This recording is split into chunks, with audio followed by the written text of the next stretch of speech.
Let's start. Hi everyone, this is Simran. Hi, this is Meher, and we're back with another video. We're gonna teach you how to what should we teach them? Research. Yes. Research what? Researching tips on writing an assignment. What type of assignment? What are you talking about? Exactly, there's so many different types of assignments and we will be covering all of them. There's Essays, worksheets. Yeah, there's even case studies. Yes, there's journals. There's so much. There's many. a lot going on. So, sometimes it's a scientific report, but the main thing we all need for assignments are references. Referencing. And how do we find that? Oh, that's tricky. How do you find that? But that's we what don't we're worry. gonna teach you. We're gonna break this down and make this easy for you. Yes, we're gonna help you with scoring high, achieving assignments. What did I say? No, we will help you with scoring high in your assignments. Hopefully, by the end of this video, you learn how to do well in an assignment. You learn how to research, and you become so good at your assignments that you'll nail it. So we talked about what we're gonna be talking about today. Before we even talk about that, comment down below which tip you find useful, and hopefully you find all of them useful. Wait, how? Because they haven't even watched Oh, can you I can do that. Repeat. Yeah, so what we're gonna do? Comment down below which tip you find useful, and hopefully you find all of them useful.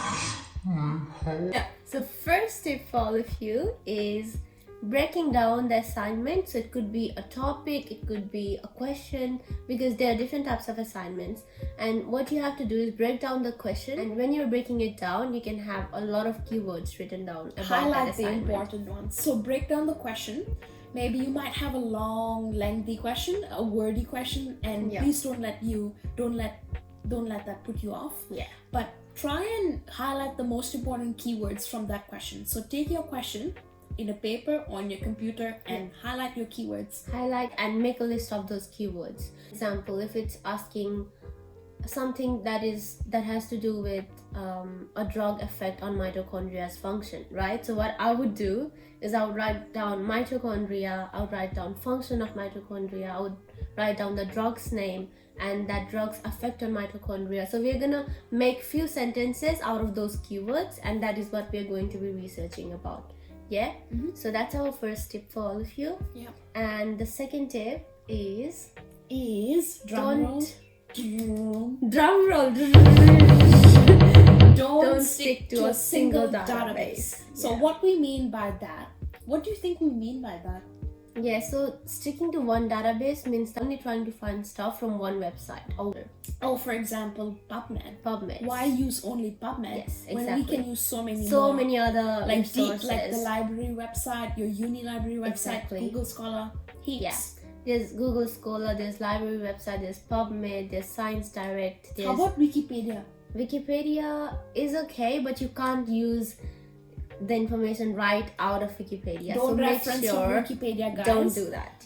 Please use peer-reviewed journal articles or peer-reviewed ones. Always keeping an eye on universities' website, because they keep changing, updating stuff. Sometimes it's really hard to find resources even from different because if you're trying to find an answer, they usually don't ask you questions that can be found straightforward. So you have to brainstorm and think about its negative side of that question and then search stuff on that. It's about how does this drug affect mitochondria, then you have to look for, does this drug really affect mitochondria? So when you do that, that's when you can actually find some more information. And also look at the keywords of the question, like we said before, and use that to search for sources. Exactly. That's how you're gonna search. Your first search would be based on keywords, because the topics can be different. There's different topics, and some of them can be hard. They can be related with the course you're studying or the units you've been doing, but sometimes they are just out of this world. And if you don't have enough information on it, make sure you're building up some knowledge by different resources, even Google. Like if you don't understand, for example, the meaning of a keyword, like say there's a keyword hypoventilation, it's very tricky. How I would tackle that problem is I would look up the meaning of hyperventilation on Google just for your understanding. Please don't reference from that.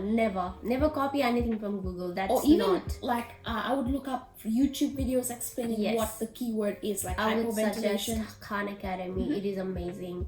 There's Amiva Sisters. I love her biology videos. And yes, so make sure you're watching some YouTube videos and understanding what's going on with all of that. This is not sponsored. You should pay us. Yeah, you should. Okay, but he's doing an amazing work them to build your understanding and knowledge, because when you understand the topic better, that's when you understand the questions better, and that's when you answer the questions better. So yeah, so first thing is understanding it, and then while you're researching, that makes double sense when you understand what's going on with all of that, and you know what to look for in the answers as well. So it's very important for you to understand everything. So why are we actually doing this?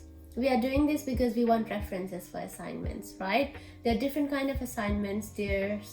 We talked about different types. Journals, really huge essays, and case studies. There's so much on, and all of them usually have minimum 10 to 15 references needed, which means you need evidence. You can't just talk about random stuff and submit it. What we mean by this is that if you have a whole paragraph and if you're only using one reference, that's not good, guys. Please use multiple. Yes. For like different points you make, the more references you have, the lecturer will look at your work and think, oh, this person has done their research. Yeah. They have done a good job. That's the way of doing it, guys. Yeah. And also, if you want to learn how to reference and how to start an assignment, how to really, because I know a lot of students find it very hard to start an assignment. We do it when it's very close to the due date and we rush everything up and things get messed up. So we're going to give you some secret of starting an assignment early, what keeps us motivated to do that, and we're going to teach you how to start an assignment. A lot of students and also how to reference. Yeah. So we're going to do it in another video. Next video. I hope you found this helpful. Comment below your favorite tip from today. Awesome. And I love this video. I think a lot of students will find it so useful. And if you really want to see more tips, please subscribe. It'll mean a lot to us. And comment below what kind of videos you want, if you found this helpful, and everything. Okay, awesome. Bye. And just comment down below. Yeah. Do it now. Now. Not now. Later. This is so good. And you said no without even tasting it. You could have missed out on this yummy drink.